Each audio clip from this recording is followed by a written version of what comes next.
अस्सलाम वालेकुम। हमने स्टार्ट तो एक्चुअली पल्मोनोलॉजी करना था, रेस्पिरेटरी सिस्टम करना था, लेकिन I have seen your syllabi. उसमें ऐसा नहीं है। उसमें ये है कि आपके जो रेस्पिरेटरी सिस्टम है उसको बहुत थोड़ा दिया गया, मे बी वो मेडिसिन 2 में पढ़ेंगे। और आपके रोमेटॉइड जो डिजीज़ हैं उनको बहुत ज़्यादा कोर्स में शामिल किया गया, रोमेटोलॉजी ज़्यादा है। रेस्पिरेटरी में 3-4 टॉपिक्स हैं, साइनोसाइटिस है, राइनाइटिस है और 3-4 और टॉपिक्स हैं, दैट्स इट। जो बाकी डिजीज़ हैं, bronchitis, asthma, obstructive restrictive disease etcetera etcetera, वो सारा कुछ उसमें नहीं है। सो इस वजह से मैं अब रोमेटोलॉजी स्टार्ट कर रहा हूँ, क्योंकि इसके कोई 7-8 टॉपिक्स हैं जो इंक्लूडेड हैं और रेस्पिरेटरी सिस्टम बहुत कम है बीच में। आज जो स्टार्ट करेंगे हम, मैं पहले ये सोच रहा था कि पहले आपको ये स्टार्ट करवा दूं कि आपको पहले इम्पॉर्टेंट तो नहीं है, मैं डायरेक्टली डिजीज़ से भी जा सकता था, रोमेटॉइड आर्थराइटिस और ऑस्टियोआर्थराइटिस से स्टार्ट कर सकता था, लेकिन that is very important to know the basic concept of rheumatology, what is rheumatology and इसमें कौन कौन से डिजीज़ को किस तरह से हम एवेलुएट कर सकते हैं, किस तरह से कैटेगराइज कर सकते हैं, बेसिकली हम उसको पहले देखेंगे। सबसे पहले आप ये देखें, किसी भी डिज़ीज़ को रोमेटोलॉजी में अगर आपने डिस्कस करना है तो उससे पहले आप उसकी 4 पॉइंट्स को सबसे ज़्यादा डिस्कस करते हैं। इन 4 पॉइंट्स में मैक्सिमम डिजीज़ आपके लेवल पे, even 100% of disease in 4 points में एडजस्ट हो जाती हैं। इन 4 पॉइंट्स में अगर वो डिज़ीज़ कहीं पे सेट हो रही है तो हमें फ़ौरन पता चल जाता है कि हमारा डिफरेंशियल डायग्नोसिस क्या है। क्या मतलब है इस बात का? इसका मतलब ये है कि सबसे पहली बात distribution, second acute versus chronic है डिजीज़, थर्ड सिम्टम्स, क्या आर्थराइटिस और जो जॉइंट डिजीज़ हैं उनसे अलग भी आ रहे हैं कि नहीं। व्हाट दैट मीन्स कि सिस्टमेटिक सिम्टम्स भी हैं कि नहीं है। सिस्टमेटिक सिम्टम्स, ये जिनको कॉन्स्टिट्यूशनल सिम्टम्स भी कहते हैं, वो सिम्टम्स होते हैं जो पूरे सिस्टम्स को इन्वॉल्व कर लें। फॉर एग्जांपल वो नेफ्रोलॉजी इन्वॉल्व कर लें, पल्मोनोलॉजी इन्वॉल्व कर लें, सीएनएस इन्वॉल्व कर लें, स्किन इन्वॉल्व कर लें, किसी भी ऐसे ऑर्गन को, विजरा को इन्वॉल्व कर लें और उसके फंक्शन को अगर डिसफंक्शनल करना शुरू कर दें तो हम ये कहते हैं कि जो डिजीज़ है वो जॉइंट से बियॉन्ड चली गई, आर्थराइटिस से बियॉन्ड चली गई और अब वो सिस्टम इन्वॉल्व करना शुरू कर दिया उसमें। जॉइंट इन्फ्लेमेशन, जॉइंट इन्फ्लेम्ड है या फिर जॉइंट में स्टिफनेस है। स्टिफनेस इन्फ्लेमेशन की वजह से भी हो सकती है, स्टिफनेस इन्फ्लेमेशन के बगैर भी हो सकती है। कुछ डिजीज़ होती हैं जो इन्फ्लेमेटरी होती हैं और कुछ डिजीज़ होती हैं जो इन्फ्लेमेटरी नहीं होती। जो इन्फ्लेमेटरी डिजीज़ होती हैं वो हमेशा पेनफुल होती हैं और जो जॉइंट स्टिफनेस होती है वो कभी भी पेनफुल नहीं होती। So joint stiffness and joint inflammation ये अलग अलग चीज़ें हैं। जॉइंट इन्फ्लेमेशन में आपको इंक्रीज टेम्परेचर भी मिलेगा, एरिथेमा भी मिलेगा, इरोजन्स भी मिलेंगी, पेन भी मिलेगा। जॉइंट स्टिफनेस में ऐसा कुछ नहीं होता। जॉइंट स्टिफनेस में सिर्फ और सिर्फ आपका जॉइंट जो है वो एक जेल लाइक समथिंग बना हुआ होता है, जिसकी वजह से जब आप उसको मूव करने की कोशिश करते हैं तो आपको यूँ लगता है कि जो आपके जॉइंट्स हैं उसको किसी जेल ने आपस में जोड़ा हुआ है और ये मूव नहीं हो सकता। हम एक एक करके इस पॉइंट को डिस्कस करते हैं। सबसे पहला पॉइंट जो है ये आपके सामने डिस्ट्रीब्यूशन है। डिस्ट्रीब्यूशन का क्या मतलब है कि कौन से जो जॉइंट्स हैं वो इन्वॉल्व हैं और किस सिमिट्री में इन्वॉल्व हैं। ठीक है, वन बाय वन जब हम डिजीज़ पढ़ेंगे तो मैं आपको वहाँ पे एक्सप्लेन करूँगा कि कौन सा जॉइंट किस डिजीज़ में पर्टिकुलरली इन्वॉल्व होता है। यहाँ पे मैं इतना ज़्यादा डिस्कस नहीं करूँगा, बिकॉज अगर मैंने यहाँ पे एक मिक्सचर सा बना दिया तो आपको कुछ याद नहीं रहेगा। यहाँ हम सिर्फ ये समझते हैं कि किस डिजीज़ को पॉली आर्टिकुलर कह सकते हैं, मोनो आर्टिकुलर कह सकते हैं, माइग्रेटरी कह सकते हैं और ओलिगो आर्टिकुलर कह सकते हैं, और इन सब चीज़ों का इन टर्म्स का क्या मतलब है। सबसे पहली बात है कि कुछ जो डिजीज़ हैं वो पॉली आर्टिक्यूलर सिमेट्रिक होती हैं। सबसे पहले ये याद रखिए, पॉली आर्टिक्यूलर जो डिजीज़ होगी वो डिजीज़ होगी जो कम से कम 4-5 से ज़्यादा जॉइंट्स को इन्वॉल्व कर लेगी। कुछ बुक्स ने 5 जॉइंट्स एंड मोर लिखा है, कुछ ने 4 जॉइंट्स एंड मोर लिखा है। लेकिन ओलिगो आर्थरेटिक जो डिजीज़ हैं या ओलिगो आर्टिक्यूलर जो डिजीज़ हैं उनके ऊपर उन्होंने हमेशा इस बात पर इत्तेफाक किया है कि 3 और लेस देन 3 इतने जो होंगी उसको हम ओलिगो आर्थरेटिक कहेंगे या ओलिगो आर्टिक्यूलर कहेंगे। सिमेट्री एंड एसिमेट्री से क्या मतलब है, that is very important to know, गौर से सुनिएगा। Symmetric, poly articular symmetric, for example सबसे पहली बात कि हमने अभी एक एक कॉन्सेप्ट तो स्टैब्लिश कर ली, एक बात तो हमने स्टैब्लिश कर ली कि 4 या 4 से ज़्यादा जॉइंट्स होने चाहिए कम से कम। ठीक है, तो 4 joints poly articular symmetric means दोनों साइड्स पे 4 या 5 जॉइंट्स ही शामिल होंगे, दोनों साइड्स पे। ठीक है, मतलब अगर राइट साइड की रिस्ट, राइट हैंड की रिस्ट इन्वॉल्व है तो लेफ्ट हैंड की भी रिस्ट इन्वॉल्व होगी। अगर राइट एल्बो जॉइंट इन्वॉल्व है तो एग्जैक्टली लेफ्ट एल्बो जॉइंट भी इन्वॉल्व होगा। राइट हिप जॉइंट इन्वॉल्व है तो लेफ्ट हिप जॉइंट भी इन्वॉल्व होगा। राइट नी जॉइंट इन्वॉल्व है तो लेफ्ट नी जॉइंट भी इन्वॉल्व होगा। सो 4 जॉइंट्स एंड सिमेट्रिकल, दोनों साइड्स पे, लेफ्ट एंड राइट साइड पे सिमेट्रिकली इन्वॉल्व है। अगर फॉर एग्जांपल मैं कहता हूँ कि राइट रिस्ट इन्वॉल्व है और लेफ्ट रिस्ट इन्वॉल्व नहीं है, that means this is not symmetrical. ठीक है। सो सिमेट्रिकल अगर हमने इन डिजीज को स्टैब्लिश करना है तो इस बात को हमेशा याद रखिएगा कि दोनों साइड पे similar joints more than 4 involve होना जरूरी है। सबसे पहली बात, जो इस डिजीज़ में कौन कौन सी डिजीज़ को हम पोली आर्टिकुलर सिमेट्री कह सकते हैं, या कौन सी डिजीज़ हैं जो 4 या 4 से ज़्यादा जॉइंट्स को इन्वॉल्व करती हैं, सिमेट्रिकली इन्वॉल्व करती हैं। सबसे पहला रोमेटॉइड आर्थराइटिस इन्वॉल्व करता है, सिस्टमिक लूपस एरिथमेटोसिस इन्वॉल्व करता है एंड वायरल आर्थराइटिस इन्वॉल्व कर लेता है। रोमेटॉइड आर्थराइटिस हम आगे जाके पढ़ेंगे कि किस तरह की है, इन्फ्लेमेटरी डिजीज़ है और ये किस तरह से जॉइंट को अफेक्ट करती है, इसको जाके हम आगे डिस्कस कर लेंगे। सिस्टमिक लूपस एरिथमेटोसिस, रूमेटॉइड आर्थराइटिस से सिस्टेमिक लूपस एरिथमेटोसिस को डिफरेंशिएट करना मैं आगे सिखाऊंगा, लेकिन यहाँ पे फॉर जनरेटिंग द कॉन्सेप्ट आपको मैं बता देता हूँ कि रूमेटॉइड आर्थराइटिस जो होता है वो एक्सट्रीमली आर्थरेटिक डिजीज़ है और वो बहुत ज़्यादा जॉइंट्स को इन्वॉल्व करती है और उसकी सिस्टमेटिक मैनिफेस्टेशंस बहुत कम हैं। But on the other hand जो सिस्टेमिक लूपस एरिथमेटोसिस है, सिस्टेमिक लूपस एरिथमेटोसिस में ऐसा नहीं होता। एसएलई में बहुत ज़्यादा इन्वॉल्वमेंट है सिस्टम्स की। आपको सिस्टेमिक लूपस एरिथमेटोसिस में लूपस नेफ्राइटिस में मिलेगा, स्किन ओरिएंटेशंस में मिलेंगी, लूपस पल्मोनरी डिजीजेस भी मिलेंगी और इवन लूपस से रिलेटेड वेस्कुलरिटीज़ भी मिलेंगी, एन्यूरिज्मिक भी होगा, वेस्कुलाइटिस भी मिलेगा। ठीक है।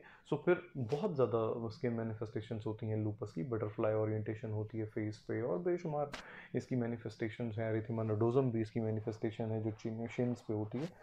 तो फिर एसएलई को जो हम रूमेटॉइड आर्थराइटिस से डिफरेंशिएट करेंगे और हम ब्लड टेस्ट से डिफरेंशिएट कर सकते हैं। जैसे हम लूपस एरिथमेटोसिस के लिए एंटी न्यूक्लियर एंटीबॉडी करवाते हैं, एएनए पॉजिटिव है कि नहीं, और रूमेटॉइड आर्थराइटिस के लिए हम रूमेटॉइड फैक्टर करवाते हैं, तो उससे भी हमें काफ़ी कुछ मिल जाता है, साइंस एंड सिम्टम्स मिल सकते हैं। मैं सिर्फ आपको क्लिनिकली बता रहा हूँ, ब्लड टेस्ट पे फिलहाल नहीं बता रहा। वायरल आर्थराइटिस, बहुत सारे वायरल आर्थराइटिस हैं जो पोली आर्थराइटिस करवाते हैं, 4 या 4 से ज़्यादा जॉइंट्स को इन्वॉल्व करते हैं, सिमेट्रिकली इन्वॉल्व करते हैं। और सबसे ज़्यादा जो मेन वायरल आर्थराइटिस है वो क्रॉनिक हेपेटाइटिस बी वायरस है, जिसकी वजह से बहुत ज़्यादा डिजीज इस्टेब्लिश होती हैं जो सिमेट्रिकल होती हैं और पोली आर्टिकुलर होती हैं।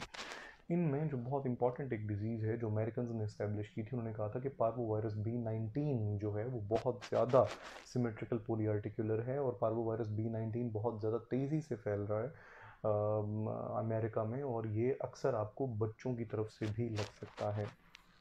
पार्वोवायरस B19, लाइम डिजीज़ के बारे में भी कहा गया था कि ये भी बच्चों की तरफ से आपको अक्सर लग जाती है, और अक्सर वायरल के बारे में भी कहा गया था।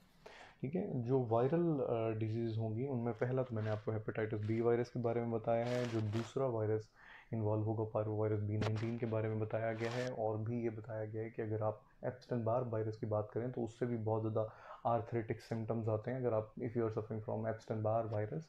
और इवन ये भी कहा गया है कि अगर आपको वायरल हेपेटाइटिस हो रहा है तो वो भी अक्सर जॉइंट्स को सिमेट्रिकली इन्वॉल्व कर लेता है।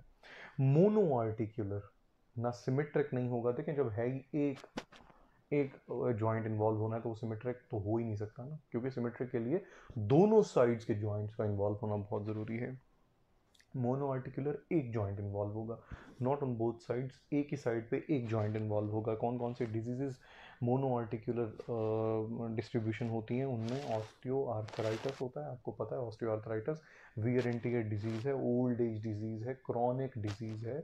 जॉइंट जब पुराना हो जाता है, घिस पिट जाता है, उसके अंदर से जब कार्टिलेजेस रिमूव हो जाते हैं तो उन कार्टिलेजेस की जगह को कंपनसेट करने के लिए, उनकी जगह लेने के लिए अक्सर ऑस्टियोफाइट्स वहाँ पे जनरेट हो जाते हैं, और वो ऑस्टियोफाइट्स जो हैं एक रेजिस्टेंस इंक्रीज कर देते हैं। वो ऑस्टियोफाइट्स की वजह से फ्रिक्शन आ जाती है और अक्सर आपको क्लिक्स मिल रहे होते हैं। जब वो पेशेंट चल रहा होता है तो वहाँ पे क्रैकलिंग साउंड आ रहा होता है, क्रेपिटेशनल का साउंड आ रहा होता है, क्योंकि जहाँ पे कार्टिलेज ने एक अच्छा कुशन देना था दो जॉइंट्स के बीच में, दो बोन्स के बीच में, वो कुशन अब नहीं है। पॉइंट से उस जॉइंट पे अब बोन से बोन टकराती है, जब बोन से बोन टकराती है तो फिर वहाँ पे क्रैकलिंग साउंड प्रोड्यूस होता है। On the other hand, if we see septic arthritis and gout in comparison with osteoarthritis, septic arthritis and gouty arthritis are of very short term diseases, and उनकी जो हिस्ट्री होती है वो बहुत short term होती है। सेप्टिक आर्थराइटिस के साथ तो अक्सर पेशेंट 1 या 2 दिन की हिस्ट्री लेके आता है और सवियर पेन, इतना पेन होता है कि वो पेशेंट रात के 2 बजे भी उठ के हॉस्पिटल आ जाता है और वो कहता है कि मैं नहीं बैठ सकता। और सिमिलर वो the symptoms goes with gouty as well. Gouty arthritis में ज़्यादा मोनो आर्थराइटिस जो होता है वो बिग टो का होता है, जिसको पोडेग्रा भी कहा जाता है। उस बिग टो की मोनो आर्टिकुलर जॉइंट की बहुत सवियर पेन होगी। जो बिग टो होगा वो सूजा हुआ होगा, अरिथमेटिक होगा और बहुत ज़्यादा इन्फ्लेम्ड होगा और सवियर पेन होगी। स्टिफनेस नहीं होगी, शदीद पेन होगी। अंगूठा मूव तो करेगा लेकिन अगर आप उसे मूव करेंगे तो एक बहुत ज़्यादा पेन एलिसिट होगा उससे। सो सेप्टिक आर्थराइटिस और गाउट आर्थराइटिस का जो हिस्ट्री होती है उसमें उस हिस्ट्री पे ही आपको फ़ौरन पता चल जाता है कि मोनो आर्थराइटिस तो है बट शॉर्ट टर्म है, हिस्ट्री बहुत शॉर्ट है। तो शॉर्ट हिस्ट्री की वजह से हम फ़ौरन उसको डिफ्रेंशिएट कर लेते हैं फ्रॉम ऑस्टियोआर्थराइटिस। ऑस्टियोआर्थराइटिस के जो पेशेंट होते हैं वो अबव मोस्टली अबव 60 होते हैं। Migratory arthritis, asymmetric migratory arthritis के बारे में कुछ गलत कॉन्सेप्ट है लोगों का। उन्हें ये लगता है कि माइग्रेटरी आर्थराइटिस एक जॉइंट से दूसरी जॉइंट की तरफ मूव करता है और फिर दोनों जॉइंट से पेन होना शुरू हो जाता है। That is not true actually. Migratory arthritis में ये होता है कि if your right knee is involve, the next day you are going to feel pain in your left elbow joint. एक सबसे पहली बात, इस बात से हमने इस्टेब्लिश किया कि एक तो एसिमेट्रिकल है, ठीक है। अगर राइट नी इन्वॉल्व था तो नेक्स्ट टाइम लेफ्ट नी इन्वॉल्व होना चाहिए था, so it is not symmetrical. Second, हमने ये कहा कि राइट नी से लेफ्ट एल्बो पे जब जो माइग्रेट करेगा तो जो आपका राइट नी होगा इट विल गेट बेटर सून। जो राइट नी होगा वो अच्छा ठीक होना शुरू हो जाएगा, जैसे वहाँ कोई मसला ही नहीं था। और लेफ्ट एल्बो जो है जहाँ अब वो माइग्रेट कर चुका है वो वर्स से वर्स होती जाएगी। इसकी क्या कॉजेज़ हैं, क्यों होता है, किस तरह होता है, पैथोफिजियोलॉजी का है ये। जब हम इसको एक एक करके, ये टॉपिक्स पूरा सिस्टम है इन चीज़ों पे, इनको एक एक करके हम आगे डिस्कस करेंगे। जब हम लाइम को, रूमेटिक फीवर को डिस्कस करेंगे, इसको हम डिस्कस करेंगे। सेप्टिक अर्थ, मैंने एक पॉइंट मैं आपको बता दूं, जैसे माइग्रेटरी में ये जीसी लिखा हुआ है, GC means gonococcal arthritis. Gonococcal arthritis could be monoarticular, could be migratory.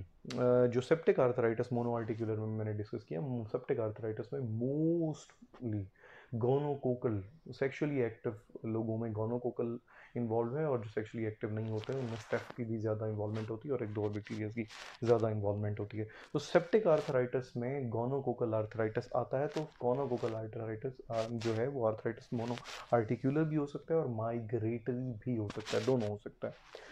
So migratory में लाइम भी आता है, जीसी भी आता है, रोमेटाइड फीवर भी आता है। लाइम डिजीज़ एक दफ़ा जैसे कोरोना इस ज़माने में फैला है, इस तरह एक वर्जीनिया में अमेरिका में बहुत ज़्यादा फैला था और अभी भी बहुत लोगों को वहाँ पे लाइम डिजीज़ है।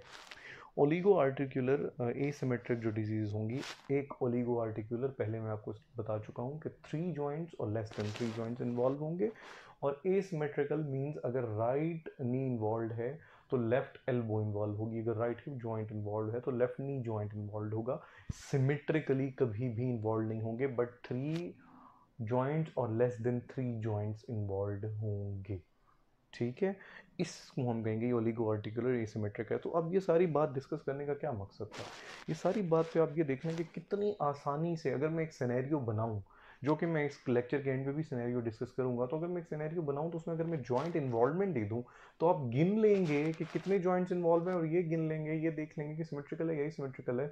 तो उससे आप फौरन अपना एक डिफरेंशियल डायग्नोसिस एस्टेब्लिश कर लेंगे। बाकी बातें बाद में आएंगी कि मॉर्निंग स्टिफनेस है कि नहीं है, पेन है कि नहीं है, एज क्या है, वो चीज़ें तो ऑब्वियसली एविडेंट करेंगी कि डायग्नोसिस किस तरफ जा रहा है। लेकिन सिंपली जॉइंट्स की डिस्ट्रीब्यूशन से कितने अच्छे तरीके से आप ये देख से बता सकते हैं कि ये डिजीज़ किस तरफ जा रही है या इसका डिफरेंशियल डायग्नोसिस क्या बनता है। सेकेंड बात हमने की थी, हमने ये कहा था कि अक्यूट हो सकते हैं या क्रॉनिक हो सकते हैं। डिजीज़ अगर एक्यूट है, मैंने अभी आप ये देखिए, वापस जाता हूँ मैं, मोनो आर्टिकुलर की जब बात की तो मैंने आपसे कहा कि ऑस्टियोआर्थराइटिस जो होता है वो ऑब्वियसली अबव 60 में होता है, मोस्टली अबव 50 में भी हो सकता है, बट मोस्टली अबव 60 में होता है। और मैंने सेप्टिक आर्थराइटिस और गाउटी आर्थराइटिस के बारे में आपसे ये कहा कि ये इनकी जो प्रेजेंटेशन होती है वो बड़ी एक्यूट होती है। इसका मतलब ये नहीं है कि गाउटी आर्थराइटिस जो है वो सिर्फ 2 या 4 दिन की डिजीज होती है, ऐसा नहीं है। गाउटी आर्थराइटिस सालों से भी चल रहा होता है, लेकिन पेन 3-4 दिन पहले उठा होता है। ऑस्टियोआर्थराइटिस ऐसा नहीं होता, 10-10 साल का पेन चल रहा होता है ऑस्टियोआर्थराइटिस में, और जब इंसान बैठने उठने से भी जाता है तो फिर वो पेश आप आके बताता है डॉक्टर साहब को कि अब तो हाल ख़राब हो गया, और फिर उनकी सर्जरीज रिकमेंड की जाती हैं। Consider a patient presenting with monoarthritis. If the patient has symptoms for months to years, this is like to be osteoarthritis. Obviously, अभी मैंने आपको बताया कि इसमें 10-10 साल की भी हिस्ट्री होती है. On the other hand, if monoarthritis occurs just few days ago, तो आप उसको सेप्टिक भी कह सकते हैं और क्रिस्टल इंड्यूस्ड भी कह सकते हैं. क्रिस्टल इंड्यूस्ड गाउट और सूडो गाउट आर्थ्रोपैथीज को कहते हैं, जो आगे हम इंशाल्लाह डिस्कस करेंगे और उनके डिफरेंशिएशंस भी पढ़ेंगे. सो सेप्टिक आर्थराइटिस और क्रिस्टल इंड्यूस जो आर्थ्रोपैथी है, ये इस बात को इंड्यूस करती है, इस बात को एविडेंट करती है कि अगर शॉर्ट हिस्ट्री है, अगर एक्यूट हिस्ट्री है, तो उसे हम फौरन सिर्फ और सिर्फ हमने क्रॉनिसिटी से ये एक्सप्लेन कर दिया कि ये जो आर्थराइटिस है, क्या ये गाउटी है या क्या ये ऑस्टियोआर्थराइटिस है. Evidence of systemic symptoms. अब आते हैं हम सिस्टेमिक सिम्टम्स से. कौन सी ऐसे डिजीजेज हैं, ये सारी पॉइंट्स आपको एक एक करके एक्सप्लेन करने की क्या रीज़न है. ये एक्सप्लेन करने की रीज़न ये है कि जब मैं आपको एक सिनेरियो बना के दूं तो आपको टाइम ना लगे. आप जब सिनेरियो पढ़ रहे हो तो पढ़ते हुए ही आपके दिमाग में 3-4 डायग्नोसिस आना शुरू हो जाए, और जैसे ही आपका क्वेश्चन खत्म हो तो आप एक डायग्नोसिस तक पहुंच चुके हों. आपको पता चल चुका हो कि ये जो तीन, पहले जब आप स्टार्ट करें तो आपको पता चल जाए अच्छा ये एसिमेट्रिकल है, ये फलाना है, ये फलाना है, नहीं ये सिमेट्रिकल है, अच्छा ये सिमेट्रिकल है, ये मोनो है, ये मोनो है, और इसकी हिस्ट्री एक्यूट है, इसकी एज ये है, ये यंग है, ये यंग नहीं है, इसमें कौन सा जॉइंट, न्यू जॉइंट इन्वॉल्व है या फिर बिग टो इन्वॉल्व है. बिग टो इन्वॉल्व है तो ये क्रिस्टल आर्थ्रोपैथी हो सकती है. शॉर्ट हिस्ट्री है, मोनो आर्थराइटिस है, दैट मीन्स कि ये क्रिस्टल आर्थ्रोपैथी है, ये गाउट या सूडो गाउट है. फिर उनको किस तरह डिफ्रेंशिएट करना है उसको हम इंशाल्लाह आगे पढ़ेंगे. और फिर आपका जब आप क्वेश्चन ख़त्म करेंगे पढ़ते हुए सिनेरियो को, तो आपको सिनेरियो के एंड तक एक क्लियर कट डायग्नोसिस आपके दिमाग में तैयार हो चुका होगा. सिस्टेमिक लूपस एरिथेमेटोसिस में हमने बात की कि इसमें सिस्टेमिक सिम्टम्स बहुत ज़्यादा इन्वॉल्व हैं. जैसे यहाँ पे लिखा हुआ है स्किन इन्वॉल्व है. मैंने आपको पहले ही बताया कि एरिथेमास बनते हैं, इसमें बटरफ्लाई रैश बनता है, बहुत ज़्यादा रैशेस बनते हैं, सनलाइट की वजह से रैश बनता है, फोटोफोबिया होता है ऐसे पेशेंट्स को. उसके अलावा लंग की इन्वॉल्वमेंट है, उसके बाद अलावा CNS की इन्वॉल्वमेंट है. अक्सर पेशेंट जो होता है उसको अल्टर्ड स्टेट ऑफ कॉन्शियसनेस में होता है अगर लूपस एरिथेमेटोसिस बहुत ज़्यादा बढ़ जाए. ब्लड में बेशुमार वेस्कुलाइटिस हैं, एनीमिया भी हो सकता है, और इवन समटाइम थ्रोम्बोसाइटोपेनिया भी मिलता है आपको सिस्टेमिक लूपस एरिथेमेटोसिस में. किडनी में लूपस नेफ्राइटिस मिलता है which involves distal tubules mostly. Sjogren syndrome और सिस्टेमिक स्क्लेरोसिस को, इनको मैंने ज़्यादा वहाँ पे इसलिए पिछली स्लाइड्स में इसको मेंशन इसलिए नहीं किया गया क्योंकि सजोगरन सिंड्रोम और सिस्टेमिक स्क्लेरोसिस बहुत ज़्यादा जॉइंट्स को इन्वॉल्व नहीं करते, और इनकी प्रेजेंटेशन मेनली जॉइंट्स में नहीं होती, मेनली सिस्टेमिक में होती है. क्योंकि इनकी प्रेजेंटेशन मेनली सिस्टेमिक में होती है तो ये इतने क्लियर कट डायग्नोसिस होते हैं कि इनके लिए आपको ये याद रखने की ज़रूरत ही नहीं है कि ये पोलीआर्थराइटिस है या पोलीआर्थराइटिस है या फिर ओलिगो आर्थराइटिस है. आपको ये याद रखने की भी ज़रूरत नहीं होती क्योंकि इनके सिम्टम्स बहुत ऑब्वियस होते हैं सिस्टम्स में. फॉर एग्जांपल सजोगरन सिंड्रोम, जिसको हम ड्राई सिंड्रोम या ड्राई आई सिंड्रोम भी कहते हैं, ये बेसिकली आपके जितने भी फ्लूइड्स हैं उनको ख़त्म कर देती है. जैसे आपकी जो सलाइवा है, जो सलेवरी ग्लैंड है, उसको ख़त्म कर देती है. आपको सलाइवा नहीं बनता तो आपको जो स्वेलो करने में खाना, क्योंकि सलाइवा नहीं होता खाना स्वेलो नहीं होता, डिस्फीजिया हो जाता है और डाइनोफीजिया हो जाता है क्योंकि सलाइवा नहीं होता. उसके अलावा लैक्रिमल ग्लैंड पे बहुत अफेक्ट करती है. आपकी ड्राई आइज होती हैं, ऐसे लगता है कि आपको पेशेंट आके कहता है कि मुझे ऐसा लगता है मेरी आंखों में मट्टी है, क्योंकि ड्राई आइज होती हैं. जब वो आईलिड्स बंद या खोल रहा होता है तो उन लिड्स के खोल बंद रहने की वजह से लिड्स जो होती हैं, और लिड्स और कॉर्निया के बीच में ये जो आंसू फिर रहे हैं, ये जो टीयर्स फिर रहे हैं, इसकी वजह से हमेशा एक कुशनिंग रहती है. इसकी वजह से बीच में कभी आपको ये फील नहीं होता कि मेरी आइज ड्राई हैं, और इस वजह से उनके ऊपर खराशें भी नहीं आती और आपको पेन भी नहीं होता है. लेकिन इसमें पेनफुल आइज होती हैं बिकॉज इंतहाई ड्राई आइज होती हैं. इसमें फिर आपको आर्टिफिशियल टीयर्स देने पड़ते हैं एज अ ट्रीटमेंट. सो फिर सिक्का जो है, ये सिक्का सिंड्रोम, सजोगरन सिंड्रोम को ही कहते हैं, जिसमें ड्राई आइज होती हैं, ड्राई माउथ होता है. पेरोटिड एनलार्जमेंट होती है, पेरोटिड ग्लैंड भी इसमें इन्वॉल्व होता है, सेलिवरी भी, लैक्रिमल भी, पेरोटिड भी, और पेशेंट को अक्सर आप देखेंगे तो उनका दोनों साइड से या यूनिलेटरली मुंह सूजा हुआ होगा in front of year. Systemic sclerosis skin involvement है, रेनॉल्ड्स फिनोमेना है, इसमें आगे इंशाल्लाह इसको डिस्कस करेंगे, और इसमें मेन पॉइंट ये है कि इसमें आर्थराइटिक सिम्टम्स लिमिटेड हैं। वेगनर्स ग्रेनुलोमाटोसिस, मेनली वेगनर्स जो होती है वो लंग इन्वॉल्व करती है और अपर रेस्पिरेटरी ट्रैक्ट इन्वॉल्व करती है। अक्सर वेगनर्स ग्रेनुलोमाटोसिस में आपको सैडल नोज भी मिलता है और अपर साइनोसाइटस भी मिलते हैं, not lower respiratory tract, upper respiratory tract, याद रखिएगा हमेशा। सो अपर रेस्पिरेटरी ट्रैक्ट की वजह से राइनाइटिस भी मिलता है, साइनोसाइटिस भी मिलता है, लंग में हेमरेज भी मिलती है इवन, और किडनी इन्वॉल्वमेंट भी होती है because of vasculitis of renal artery. Osteoarthritis के बारे में इस बात को गौर से पढ़िए कि ऑस्टियोआर्थराइटिस में कोई सिस्टेमिक सिम्टम नहीं है, ठीक है। So that's why systemic symptoms का होना या ना होना आपको डायग्नोसिस के बहुत करीब ले जाए। तो जो फोर्थ पॉइंट है वो यहाँ पे डिस्कस नहीं है। जो फोर्थ पॉइंट है उसमें ये है कि एविडेंस ऑफ इन्फ्लेमेशन क्या हो सकती है। चलो मैं पीछे से जाके आपको दिखा देता हूँ इसमें क्या था। जो फोर्थ है वो जॉइंट इन्फ्लेमेशन है। जॉइंट इन्फ्लेमेशन के जो एविडेंसेस होते हैं उनमें ये होता है कि जो जॉइंट इन्वॉल्व होगा और इन्फ्लेम्ड होगा उसमें हमेशा आपको वो एक तो वार्म मिलेगा क्योंकि वहाँ पे ब्लड सर्कुलेशन बहुत ज़्यादा बढ़ी हुई होगी, और वहाँ पे वो एरिथेमा मिलेगा आपको, क्योंकि obviously with the same reason, क्योंकि वहाँ पे आर्टीरियल डायलेशन हो जाती है। आर्टीरियल डायलेशन इसलिए हो जाती है क्योंकि वहाँ पे इन्फ्लेमेशन होती है, और जहाँ पे इन्फ्लेमेशन होती है आपको पता है वहाँ पे ब्लड सर्कुलेशन ऑटोमेटिकली बहुत ज़्यादा बढ़ जाती है, क्योंकि वहाँ पे वाइट ब्लड सेल्स ने भी आना होता है, इन्फ्लेमेटरी मार्कर्स ने भी आना होता है, इन्फ्लेमेटरी सेल्स ने भी आना होता है, इम्यून मीडिएटेड सेल्स ने भी आना होता है। जब इतने सारे सेल्स ने वहाँ पे मूव करना होता है तो फिर वहाँ पे प्रोटीन्स ने भी बहुत ज़्यादा आना होता है, उसने हीलिंग प्रोसेस ने भी स्टार्ट होना होता है, इन्फ्लेमेटरी प्रोसेस ने भी स्टार्ट होना होता है।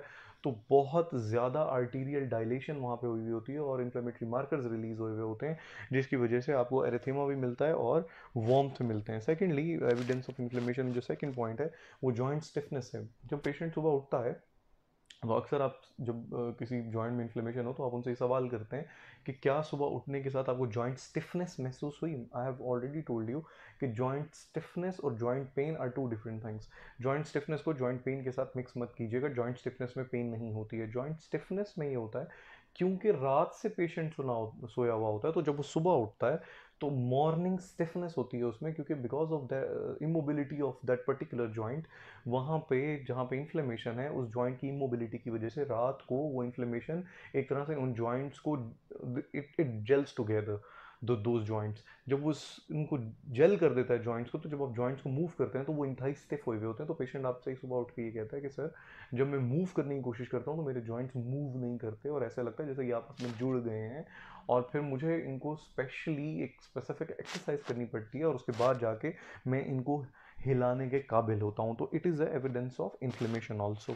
तीसरी चीज़ इसमें ये इन्वॉल्व हो सकती है कि आपको एलिवेटेड ESR मिल सकता है या सी रिएक्टिव प्रोटीन मिल सकते हैं, which are actually an inflammatory markers, जो कि आपको ब्लड टेस्ट पे रेज मिलेंगे। तो इससे भी एविडेंट हो जाएगा कि जॉइंट में इन्फ्लेमेशन मौजूद है। इसके अलावा जॉइंट इफ्यूजन भी मिल सकती है, जिसके लिए आप आर्थ्रोसेंटिसिस करेंगे। जब आप आर्थ्रोसेंटिसिस करेंगे, which you don't do normally क्योंकि वो काफ़ी पेनफुल प्रोसीजर है। एक जॉइंट को आप देखेंगे जो ऑलरेडी इन्फ्लेम्ड है, उस जॉइंट में अगर आप सीधा एक वाइड बोर कैनोला घुसा दें just for aspiration of that effusion, तो पेशेंट को बहुत पेन महसूस होता है, इसलिए आप नॉर्मली ये नहीं करते। बट जब आप वहाँ का आर्थ्रोसेंटिसिस करते हैं और एस्पिरेट करते हैं जॉइंट फ्लूइड को, तो उस जॉइंट फ्लूइड में भी वाइट ब्लड सेल्स बहुत ज़्यादा होते हैं, जिनसे हमें पता चल जाता है कि यहाँ पे इन्फेक्शन चल रहा है, जिसके अगेंस्ट वाइट ब्लड सेल्स लड़ रहे हैं, ठीक है। तो फिर नॉर्मली जो इन्फ्लेमेटरी डिजीज हैं उनमें, जैसे रूमेटॉइड आर्थराइटिस एक इन्फ्लेमेटरी डिजीज है और उसमें जॉइंट पेन से ज़्यादा जॉइंट स्टिफनेस होती है, लेकिन ऑस्टियोआर्थराइटिस इन्फ्लेमेटरी नहीं है, इसलिए इन्फ्लेमेटरी नहीं है, इसलिए उसमें सिस्टेमिक सिम्टम्स भी नहीं होते और उसमें मोनोआर्टिकुलर जॉइंट का पेन होता है। कुछ सिनेरियोस कर लेते हैं। 62-year-old man presence with right knee pain. First of all 62 साल का बंदा है, मोनो आर्टिकुलर जॉइंट है। आप याद कीजिए ओल्ड एज में मोनो आर्टिकुलर जॉइंट में कौन सा ऐसा है जिसमें right knee pain. I have just mention that stiffness osteoarthritis में नहीं होती, पेन होती है, बिकॉज वो इन्फ्लेमेटरी डिजीज नहीं है, ओल्ड एज डिजीज है। 62 साल से आपको पता चल गया, पेन से आपको पता चल गया, एक जॉइंट से आपको पता चल गया। याद कीजिए कि osteoarthritis was a monoarticular joint non inflammatory disease related with pain. तो ये डायग्नोसिस हमें तीन तरह से, तीन निशानियों से हमें पता चल रहा है, दिस इज ऑस्टियोआर्थराइटिस। ठीक है।